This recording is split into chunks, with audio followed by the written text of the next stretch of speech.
Forces armées, sécurité intérieure, justice, aucun secteur n'est épargné par la radicalisation.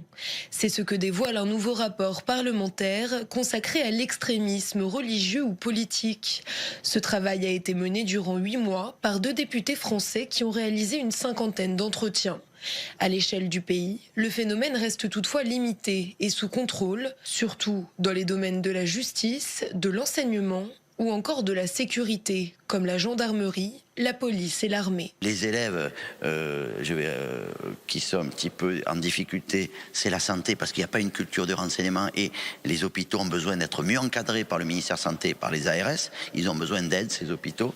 Et ensuite, je dirais, les élèves qui sont un peu à la traîne, les universités, mais c'est un peu leur philosophie. Donc, il va y avoir, je pense, une évolution des mentalités. Le sport, ça c'est assez nouveau et ça devient problématique. Il faut prendre à bras le corps ce sujet. Et les prisons, où là je note, c'est tellement ancien, une inefficacité.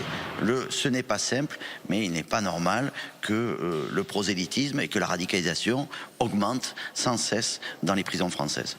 En effet, plus de 500 détenus sont incarcérés pour des faits de terrorisme et plus d'1 millier sont signalés pour radicalisation.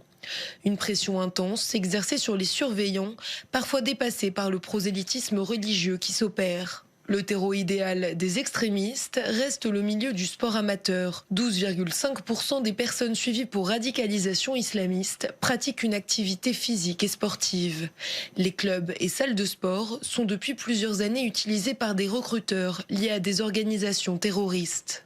C'est pas parce qu'ils sont plus fanatiques que les autres ou quoi, c'est le fait que dans les milieux jeunes, c'est plus facile de convaincre d'embobiner, si on va prendre une expression familière, des gens qui sont jeunes, et dans le sport naturellement.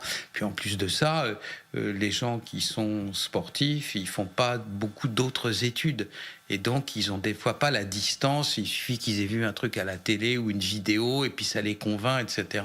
Enfin, le rapport dresse un bilan inquiétant du secteur des transports. Au sein de la RATP, de nombreux cas d'hommes refusant de serrer la main des femmes ont été rapportés.